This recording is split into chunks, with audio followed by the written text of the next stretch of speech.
Elhamdülillah, elhamdülillah, elhamdülillahi Rabbil alemin. Ve salatu ve selamu ala Resulina Muhammedin ve ala alihi ve ashabihi ecmain. Allah'ın selamı, rahmeti, bereketi üzerinize olsun aziz ve muhterem izleyenlerim. Bir Kur'an İklimi programında yine birlikteyiz. Ahzab suresi üzerinde 40. ayeti kerimesi üzerinde sohbet ediyoruz. Bu ayeti kerimeyi, bundan önceki ayeti kerimeleri halkımız genellikle bilir. Çünkü hocalarımız Kur'an-ı Kerim'den bir aşırı şerif okunacağı zaman genellikle bu bölümü de okurlar. Bismillahirrahmanirrahim. Ma kana Muhammedun eba ehadin min ricalikum velakin Rasulallahi ve hatemen nebiyyin. Evet. Görüldüğü üzere hiç kimsenin yabancısına gitmeyen, sık sık dinlediğimiz ayeti kerimelerden birisidir. Evet. Anlamı ma kana Muhammedun eba ehadin min ricalikum. Muhammed sizin adamlarınızdan hiç kimsenin birisinin babası değildir. Evet. Neydi? Bundan önce Hazreti Zeyd ve Hazreti Zeynep'le ilgili bir bölüm geçmişti.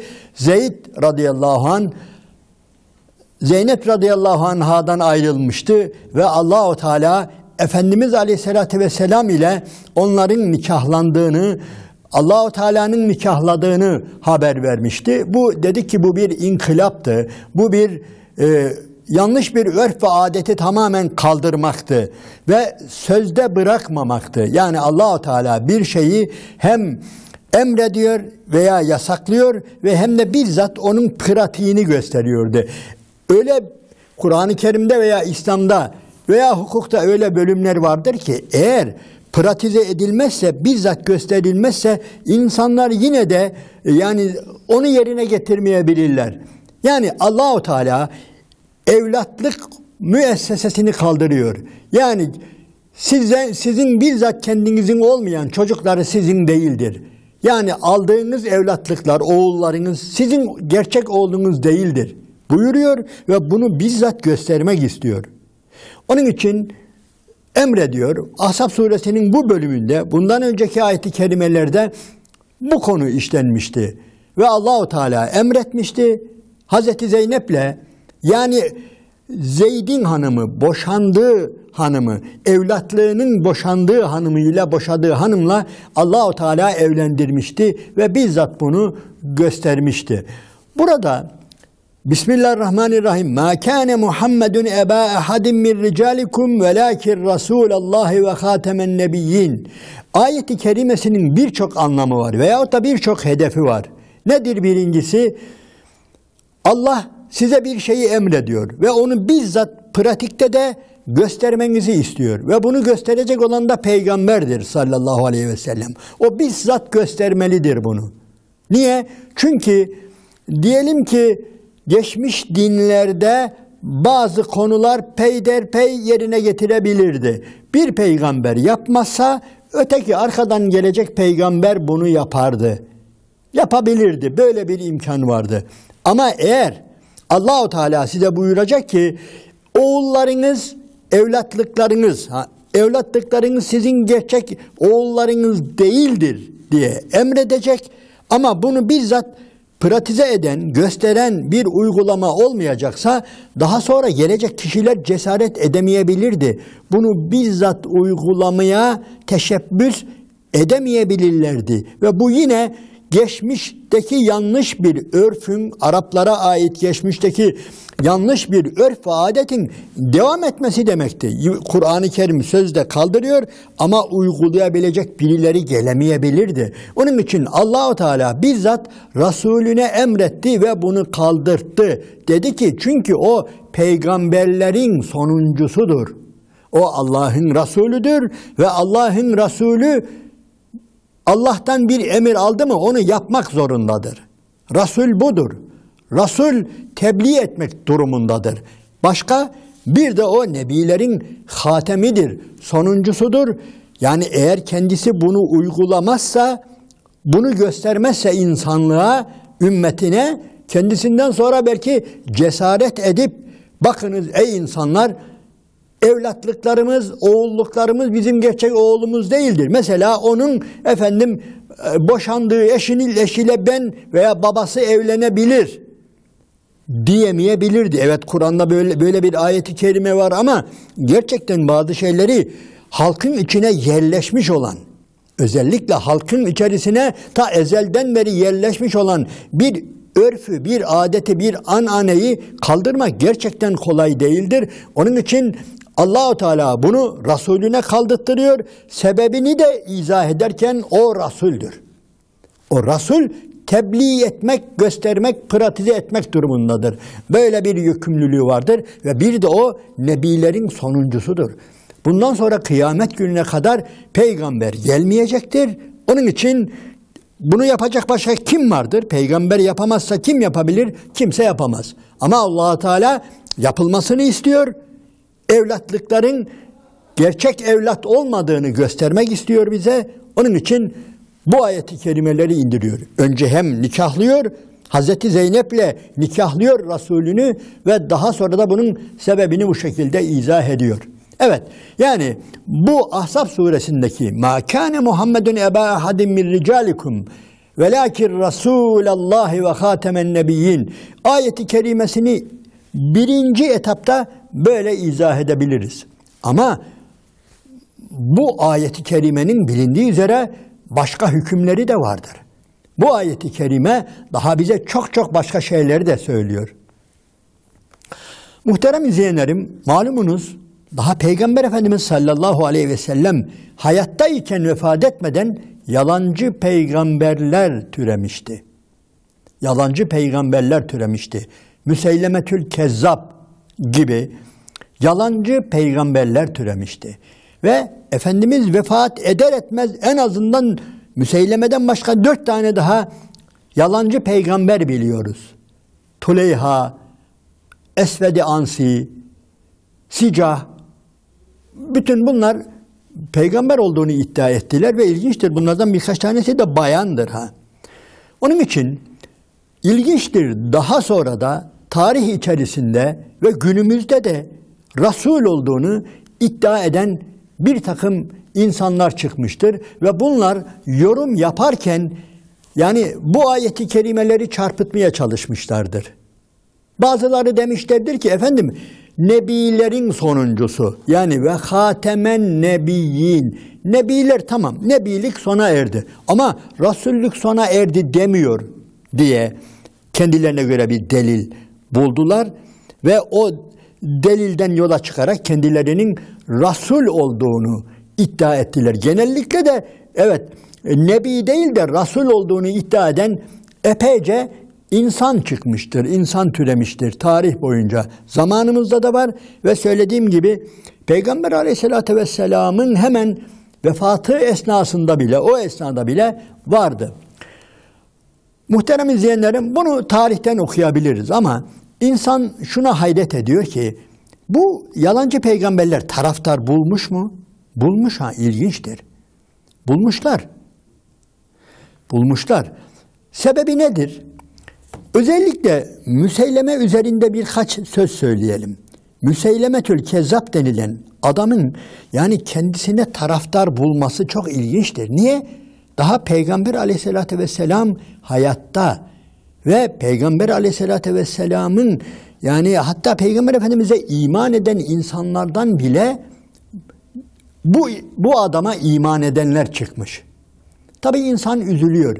İnsanın biraz itikadı demeyelim de sahabe hakkındaki düşünceleri biraz sarsılıyor gibi, öyle değil mi? Hepimiz bir Müslüman, bir kişi hayattayken Peygamber Aleyhisselatü Vesselam'ı Müslüman olarak görmüşse biz ona sahabe diyoruz demişiz ve ondan sonra bu insanlardan bakıyoruz böyle yalancı peygamberlere dönenler veyahut da Hazreti Ebubekir döneminde özellikle irtidat olayları, dinden dönme olayları ki insan söylediğim gibi ürperiyor. Bunlar hem Peygamber Aleyhisselatü Vesselam'ı görecekler, ona iman edecekler, sen Allah'ın Resulüsün diyecekler ve daha sonra da döneceklerdir. İlginçtir. Yalnız bu insanların hiçbirisi biz dinden döndük demiyorlar. Daha da ilginci Müseylemetül Kezzab da dinden döndüğünü söylemiyor. Allah'ın Resulünü yine aynen Allah'ın Resulü olarak kabul ediyor. Biliyorsunuz mektup yazıyor. Allah'ın Resulü Müseyleme'den Allah'ın Resulü Muhammed'e diye de mektup yazıyor. Rivayete göre, muhterem izleyenlerim, tarihi rivayetlere göre bu adam peygamberimizin peygamberliğine ortak olmak istiyor. Burası da çok ilginçtir. Yani sen de Allah'ın Resulüsün, ben de Allah'ın Resulüyüm. Yeryüzünün şu kadarı senin olsun, bu kadarı da benim olsun. Böyle bir iddia var. Ve buradan da anlaşılıyor ki siyasi bir olay bu. Yani zaten daha önceki sohbetlerimizde veya konferanslarımızda sık sık vurguladığımız bir şey var ki peygamberler siyasilerdir aynı zamanda diyorduk. Müseyleme de öyle söylüyor. Yani Müseyleme ben peygamberim deyince, ben de Resulüm deyince böyle yani başka böyle karizmatik şeyler falan iddia etmekten daha çok peygamber nedir? Peygamber şu anda yeryüzünün önemli bir bölümüne hakim olan kişi, ümmeti olan kişi, toplumu olan kişi, kendisi de o toplumun lideri. İşte bu o liderliğe ortak olmak istiyor. O kitlelerin bir bölümüne, toprağın bir bölümüne, yönetimin bir bölümüne ortak olmak istiyor. Onun için ilginçtir. Peygamber Efendimizin peygamberliğini reddetmiyor. Kur'an-ı Kerim'i de reddetmiyor. Ayetleri de reddetmiyor. Böyle bir adam, böyle bir şey işte. Bu Müseyleme'ye dönen insanların önemli bir bölümü, muhterem izleyenlerim, ırktan dolayı dönmüşlerdir. Yani öyle diyorlar, uzun gider. Daha önceki sohbetlerde de söyledim.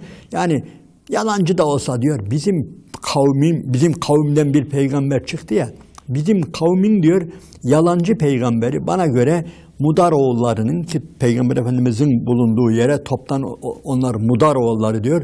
Mudar oğullarının Esah peygamberinden bize daha sevimlidir böyle bir olay diyenler var. Allah korusun, bunlar tamamen ırka dayalı bir olay.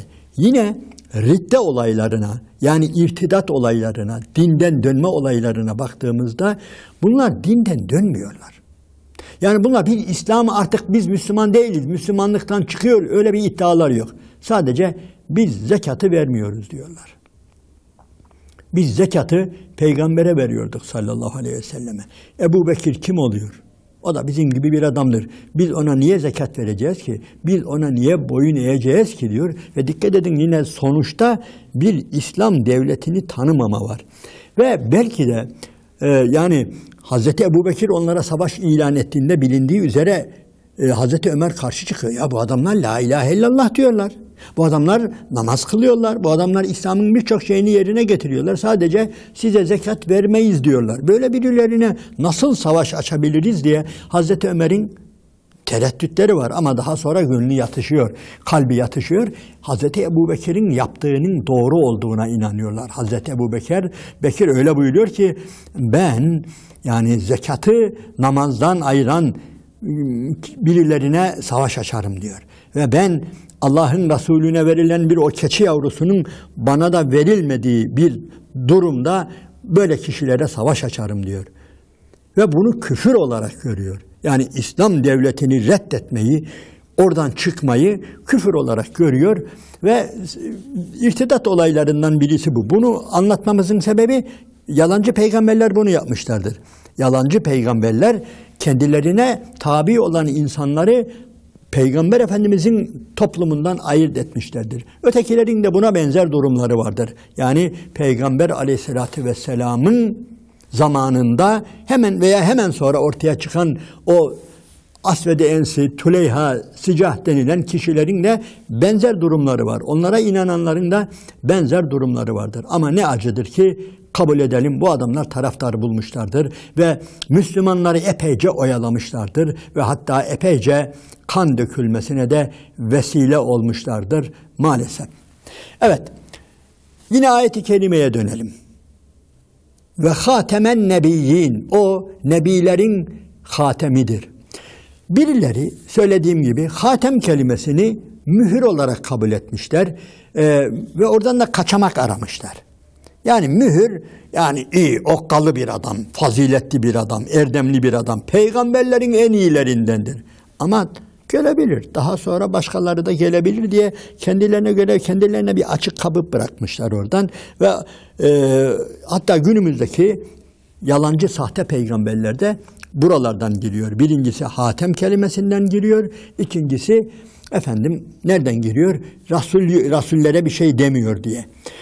Aziz ve muhterem izleyenlerim, Rasul kelimesi üzerinde şöyle kısaca duracak olursak, evet, Rasul elçi demektir. Elçi demektir. Rasul bize göre nübüvveti aynı zamanda tebliğ eden demektir. Bütün peygamberler böyledir. Yani her nebi aynı zamanda Rasuldür. Bunu unutmayalım. Yani bir nebi Allah'tan haber alacak, büyük haber alacak ve onu içine saklayacak. Olur mu? Tebliğ edecek. O zaman tebliğ ettiği zaman onun adı aynı zamanda ne oluyor? Rasul oluyor. Fakat ilginçtir. Kur'an-ı Kerim'de Rasul kelimesi bir başka anlama da geliyor. Yani sadece Allah'ın Resulü değil, başkalarının Resulü de olabilir. Nedir? Elçi anlamında olduğu için. Mesela Hazreti Yusuf kuyudayken, zindandayken biliyorsunuz o günün meliki, devlet başkanının gördüğü bir rüya var. 7 semiz inek, 7 cılız inek, 7 semiz başak, 7 kuru başak rüyası var biliyorsunuz. Ve bunu yoramıyor. قَالُوا اَدْغَاسُ ahlam diyorlar ki efendim bu şeydir. Böyle karman çorman bir rüyadır, biz o rüyanın yorumunu bilemeyiz deyince o zindandakilerden birisi, zindanda rüya görüp de kurtulanlardan birisi hatırlıyor Hazreti Yusuf'u ve diyor ki beni gönderin. Beni gönderin, beni bırakın, ben gidiyorum. Bu rüyayı bilen biri var diyor, bu rüyalardan anlayan ve doğru Hazreti Yusuf'a geliyor ve anlatıyor. Ey Yusuf, böyle bize ne olur? Efendim bunun yorumunu ver. 7 tane başak, olgun başak, 7 tane kuru başak, 7 tane olgun inek, 7 tane cılız inek. Bu nedir? Böyle bir rüya görülmüş deyince ondan sonra yorumluyor Hazreti Yusuf Aleyhisselam ve Melik bu güzel yorumu duyunca çıkarın o adamı. O adamı zindandan çıkarın getirin deyince işte orada bizim sohbetimizin konusu olan kelime geçiyor. فَلَمَّا جَاءَهُ الرَّسُولُ Dikkat edin, Rasul gelince. Rasul kim? Elçi. Devlet başkanının elçisi Rasul oluyor adı. Hazreti Yusuf'a geliyor. فَلَمَّا جَاءَهُ الرَّسُولُ O zaman ki o Rasul geldi. Bu ayeti kerimede Yusuf suresinde ne oluyor? Bu kelime Allah'ın Resulü yerine değil, Melik'in elçisi Resulü yerine kullanılıyor. Ve ilginçtir burada Rab kelimesi de bizim bildiğimiz Rabbimizin adına değil, başka bir kişi adına kullanıyor. Diyor ki Hazreti Yusuf bu defa ona قَالَ رِجِعْ اِلَى رَبِّكَ Rabbine dön. Yani Rabbin kim? Efendisi. Burada işte Rab kelimesi de ikinci bir anlamda, kelime anlamında kullanılıyor. Kelime anlamında kullanılıyor. İşte birileri buradan dayanak elde ederek efendim biz o işte büyük rasullerden yani Allah'ın Resulü gibi Hazreti Muhammed Aleyhisselam gibi değil de hatta Kur'an-ı Kerim'de işte biliyorsunuz Yasin suresinde de yani iki Resul var. Üçüncü onları takviye eden Resulü var. Var ya hemen Yasin suresinin 2. sayfasında Antakya'daki Habib-i Neccar olaylarını orada gördüğünüzde oradaki rasullerden maksat da zaten büyük Resul değil, yani bir rivayete göre Hazreti İsa'nın elçileridir, havarileridir. Bu anlamı da var veya başka elçilerdir anlamı. İşte biz de böyle Resulüz veya bizim efendi var ya, işte bizim efendi de böyle bir Resul diye konuya giriyorlar. Kendilerine bir yer buluyorlar.